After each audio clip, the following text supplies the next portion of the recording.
한 달 만에 팔로워 10,000명 만드는 방법, 팔로워가 5일 만에 7,000명이 늘어났고, 그리고 그 뒤에 2주 만에 10,000명이 넘는 팔로워가 생겼는데,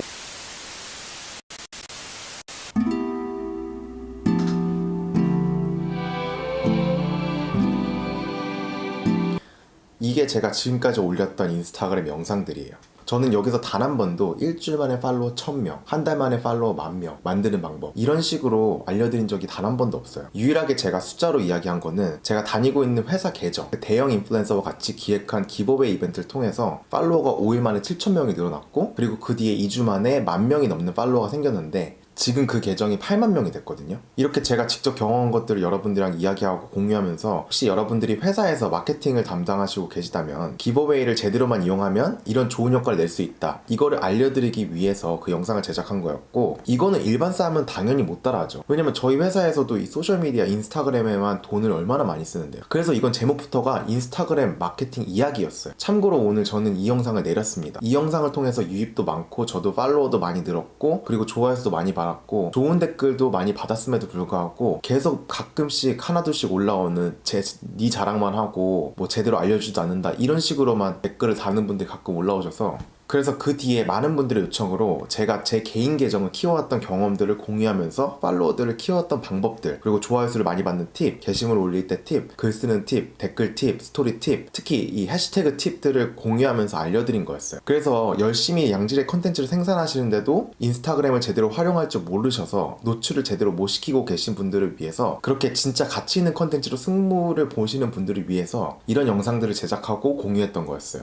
사실 조회수를 많이 끌기 위해서는 제목에 한 달 만에 팔로워 10,000명 만드는 방법, 이런 식으로 제작할 수 있어요. 그런데 제가 그동안 그런 식으로 제목을 달지 않고 했던 이유는 여러분들한테 괜한 희망을 주고 싶지 않았던 거예요. 정말 어떻게 인스타그램을 활용해야 되는지 그거에 초점을 맞추고 싶었던 거예요. 제가 항상 하는 말 있죠. 소셜미디어를 통한 퍼스널 브랜딩. 제 영상을 꾸준히 보신 분들 아시겠지만 제가 인스타그램을 통해서 얼마나 많은 기회와 혜택을 받아왔는지 잘 보셨을 거예요. 제가 혼자 미국에 처음 왔을 때 저는 학교를 다닌 것도 아니고 친구도 없고 가족도 없고, 우리가 흔히 말하는 학연, 지연, 혈연, 진짜 이런 것들이 아무것도 없었어요. 그래서 저는 항상 맨 땅에 혼자 헤딩을 해야 됐고, 돈도 없고 백도 없는 사람이라 나만의 무기를 나 스스로 만들어야 했어요. 지금 이 영상을 보고 계신 분들도 저 같은 분들이 많을 거란 말이에요. 우리가 뭐가 있어요? 돈은 없어도 열정이랑 시간이랑 체력은 있잖아요. 뭐 수천 명을 마파를 하고 매크로 프로그램을 쓰고 댓글 복사 넣기를 하고 좋아요 반사를 하고, 이런 방법들로 여러분들의 계정이 키워진다면 그렇게 하세요. 저는 이거에 대해서 부정하지도 않고, 저는 이런 방법들을 지향하지 않을 뿐이지 이런 방법이 팔로워를 키우는데 효과가 아예 없다고 말한 적은 없어요. 그런데 저한테 와서 제 방법들은 비현실적이다고 말할 필요는 없는 것 같아요. 그러니까 사람마다 각자 성장하는 이야기는 다 다르니까. 제가 그런 것들을 딱히 추천드리지 않았던 거는 제가 3년 전에 다녔던 회사에서 그런 식으로 계정을 키우는 걸 직접 경험했기 때문이에요. 프로그램을 사용해서 팔로워 10,000명을 만들었거든요. 결과가 어땠을까요? 팔로워들이랑 아무런 인게이징 없는 거예요. 그리고 그 당시에 썼던 프로그램이 인스타그래스라는 프로그램이었어요. 그 당시에 미국에서 가장 크고 유명한 프로그램이었는데, 인스타그램에서 이 회사를 셧다운을 시킵니다. 공식적으로 말이죠. 그래서 그 당시에 뭐 기사도 나고 난리가 났어요. 그 뒤로 인스타그램 꾸준히 알고리즘을 업데이트하고 사람들이 좀 더 정직하게 인스타그램을 사용할 수 있도록 지금까지 발전시켰죠. 그래서 가장 큰 변화로는 시간대별로 올라가던 기존의 피드와 달리 알고리즘이 사용자의 사용 경험, 데이터를 바탕으로 보여지는 피드로 바뀌게 되었고, 또 하나는 둘러보기라는 피드가 생겨서 알고리즘이 분석했을 때 사용자가 좋아할 만한 컨텐츠를 직접 찾아서 팔로워를 하지 않더라도 다른 계정의 게시물을 볼 수 있는 공간도 생겼고요. 그러니까 이런 식으로 자꾸 사람들이 팔로워 숫자에만 목을 매기 때문에 이런 매크로 프로그램을 쓴다는 걸 인스타그램도 인지를 했던 거예요. 그래서 이런 거를 좀 없애기 위해서 이런 업데이트를 한 거였죠. 그래서 제가 초반 영상에서 말씀드렸듯이 팔로워 숫자가 점점 의미가 없어진다, 팔로워 숫자가 적더라도 좋은 컨텐츠를 생산한다면 충분히 게시물이 노출될 수 있도록 인스타그램이 그렇게 알고리즘을 업데이트 시키고 있다고 말했던 거예요. 그리고 그 뒤로도 팔로우를 할 수 있는 최대 숫자도 7,500명으로 제한을 했고, 해시태그도 30개까지만 쓸 수 있도록 제한했어요. 그리고 몇몇 해시태그들 인스타그램에서 아예 차단시키기도 했습니다. 그리고 여러분이 좋아요를 단기간에 너무 많이 누르게 되면 활동 제한에 걸리기도 하고, 팔로잉을 너무 많이 해도 활동 정지를 당해요. 인스타그램은 주기적으로 유령 계정들을 삭제하고, 특히 저는 유령 계정들이 보이면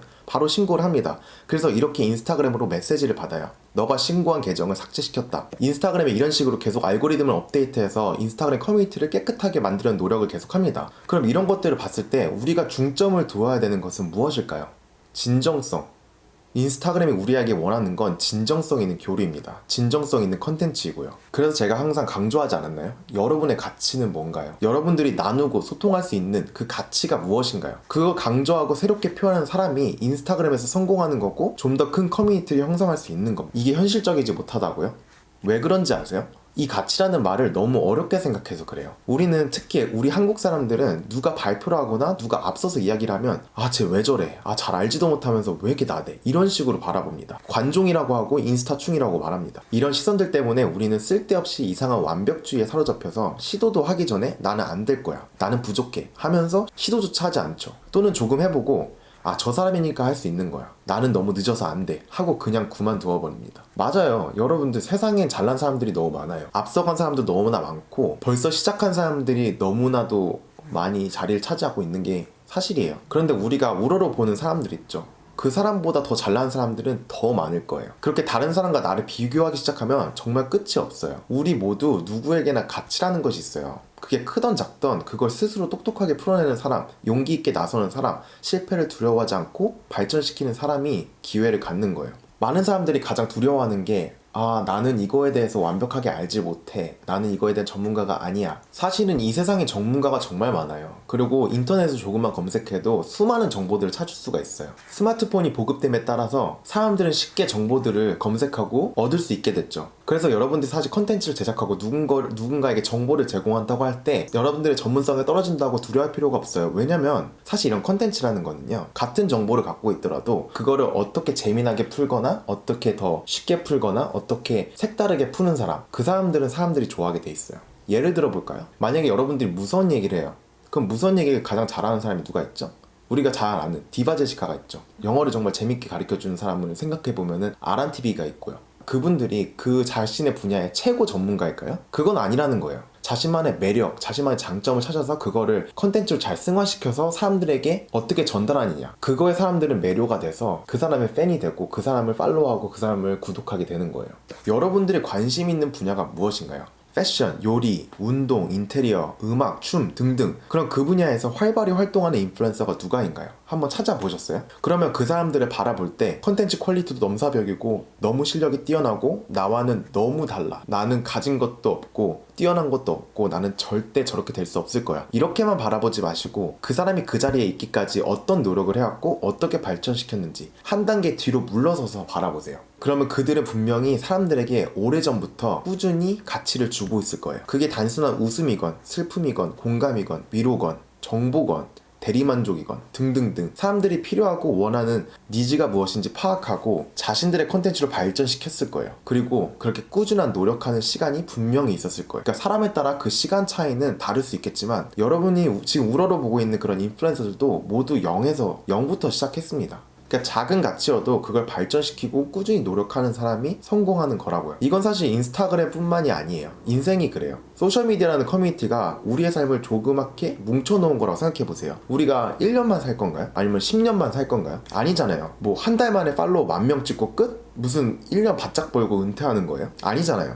인스타그램이 나온 지가 10년이 가까이 되고 제가 처음 인스타그램 시작한 게 2012년이었어요. 저는 근데 2017년 중순까지 팔로워가 500명을 넘어본 적이 없어요. 그렇게 다 각자의 때가 있는 거예요. 치고 올라갈 때가 있으면 내려갈 때도 있는 거고. 그래서 저한테 저의 문제가 뭘까요? 저는 이렇게 노력하고 시키는 대로 최선을 다했는데 안 돼요. 왜 그런 거죠? 이런 식으로 너무 많이들 물어보세요. 이런 질문을 받을 때마다 항상 답을 드리는 게 얼마나 오래 하셨어요? 진짜 이유가 뭘까요? 문제는 노력했다는 게 아니에요. 참을성이 없다는 거예요. 글쎄요, 저는 사실 인스타그램이나 유튜브가 얼마나 오래 갈지는 모르겠어요. 그런데 제가 항상 생각하고자 하는 건 길게 보자예요. 저도 물론 사람인지라서 좋아요 수가 신경 쓰이고 조회수가 신경 쓰이고 팔로워 수, 구독자 수가 신경이 씁니다. 그건 당연한 거죠. 그런데 제가 항상 생각하려는 건 꾸준히 컨텐츠를 발전시키고 노력하면 기회의 파도는 언젠가 온다. 그때를 대비하고 준비하는 자가 기회를 잡는다고 생각을 해요. 제가 굉장히 존경하는 유튜버가 있습니다. 게리 V라는 분이신데 저는 이분 유튜브 영상을 거의 매일 봅니다. 이분이 영상에서 이러시더군요. The balance of ambition and patience is everything. 야망과 참을성의 균형을 잡는 것이 모든 것이다. You are not struggling with ambition. You are struggling with patience. 당신은 야망과 씨름하는 게 아니에요. 당신은 참을성과 씨름을 하고 있는 겁니다. 여러분의 열정은 문제가 아니에요. 열정을 갖는 건 굉장히 쉽거든요. 문제는 참을성이 부족한 겁니다. 저도 마찬가지고요. 모든 사람들이 모든 일을 쉽고 빠르게 결과를 만들려고 해요. 그런데 사실 그렇게 하면 안 되거든요. 왜냐면 그렇게 하면 오래가지 못하거든요. 저는 여러분들이 조금 느리게 가더라도 제대로 된 방향에서 제대로 된 방법으로 성장하셨으면 좋겠어요. 그러면 오늘도 영상 봐주셔서 감사하고 저는 다음 영상에서 뵐게요. Draw and 들어가세요. 제가 최근에 댓글로 제가 피곤해 보인다는 얘기를 많이 듣는데 사실 제가 입술색이 별로 없어요. 그래서 그런 거니까 너무 걱정하지 마시고 매일매일 영양제도 잘 챙겨 먹고 밥도 잘 먹고 합니다. 잠도 잘 자고요. 걱정해 주셔서 감사해요. 그리고 소중한 선물 보내주신 깃들님께 다시 한번 감사드립니다.